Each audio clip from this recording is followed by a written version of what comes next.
మరికొంతమంది కూడా వాళ్ళని మాట్లాడతాం. మహిళ రండి ఒకసారి మీ ముందుకు రండి. ఏంటి ఇప్పుడు మీ సమస్య ఏంది? సో ఒక్కొక్కరిది ఒక్కొక్క సమస్య. ప్రధానంగా ఎప్పుడు వచ్చారు ఇక్కడికి? ఏ టైంకు బయలుదేరి? మార్నింగ్ 5:30కి బయలుదేరుతామండి వాడి ఎక్స్ప్రెస్కి. వాళ్ళ ఇంటికి వచ్చేవారికి నైట్ 10-11 అవుతుంటుంది. ఎప్పుడు ఫ్యామిలీస్ని చూసుకోవాలి మేము. మా పర్సనల్ చాలా హెల్త్ ఇష్యూస్ అవుతున్నాయి జీవో వల్ల.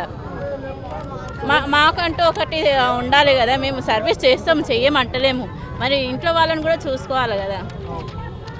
ఎంత హెల్త్ ఇష్యూస్ అంటే మాకు చెప్పుకోలేము. కనీసం లీవ్ ఇస్తామంటే అవి కూడా ఉండదు. ఈ ఎఫెక్ట్ మాకు చాలా అవుతుందండి. గత ప్రభుత్వానికి కూడా వినిపించారా మీ సమస్యను? అప్పుడు చెప్పారా? చాలా సార్లు ఇచ్చామండి మేము. మరి ఈ ప్రభుత్వం కొత్తగా ఏర్పడ్డది, ఏమన్నా మీకు సమస్య సాల్వ్ అవుతుందనే నమ్మకం ఉన్నదా? సాల్వ్ అవుతుందనే నమ్మకంతో ఇటు వరకు వచ్చాము. సార్ని కలవడానికి వచ్చామండి.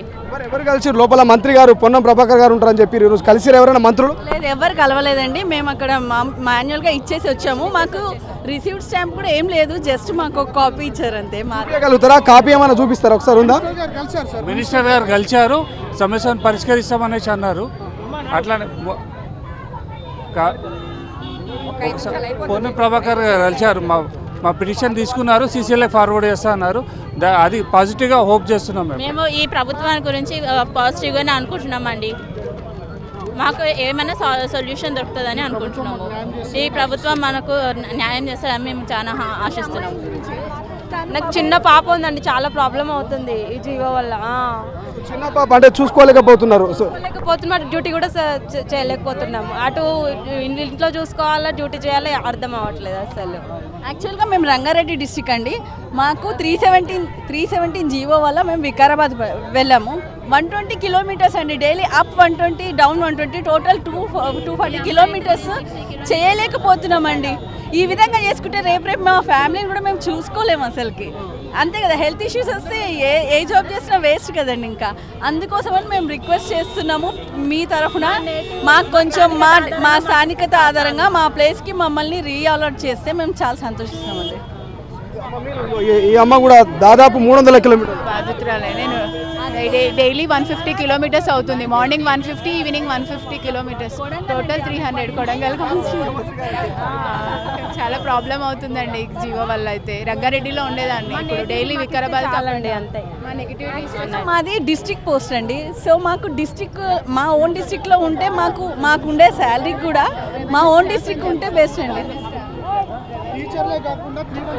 ఇక టీచర్స్ ఉన్నారు, రెవెన్యూ ఉన్నారు, వీళ్ళందరిది కూడా ఒక్కటే. రెవెన్యూ వాళ్ళదైనా టీచర్స్ వాళ్ళదైనా కూడా 317 జీవో ప్రకారము ఒక్కొక్కరు ఒక్కో డిస్ట్రిక్ట్లో ఉన్నారు. బారియో డిస్టిక్, భర్తో డిస్టిక్.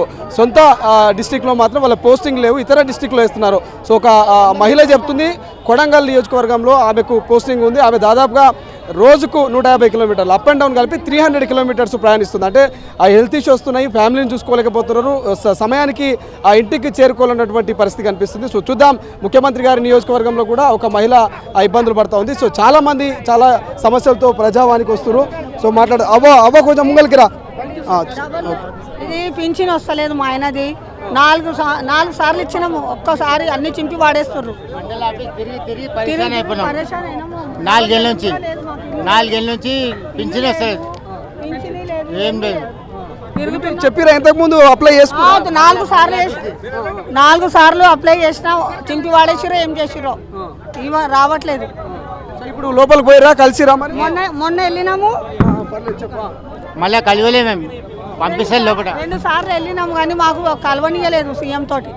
సీఎం కాదు, లోపల అధికారులు ఉన్నారు కదా, వాళ్ళకు రాసి ఇచ్చిరా అన్నారు. ఇక ఈ పేపర్ ఇచ్చారు, అయిపోయినట్టుంది. ఇది సందర్శకుని స్లిప్, అంబేద్కర్ విజిట్, సందర్శకుని పేరు, చిరునామా, కారణం. ఓకే, మీరు ఇచ్చే విరామం సరైన ఉండదు, ఆధార్ నెంబర్. ఓకే, మీకు అదే ఇచ్చినట్టు లోపల అయిపోయినట్టుగా. ఏమీ లేదు మాకు. నీదేందవ్వా సమస్య? నాకు ఇల్లు లేదు, కొడుకులు లేరు, ఎవ్వరు లేరు. అనాది ఉన్నా, నేను అనాది ఉన్నా.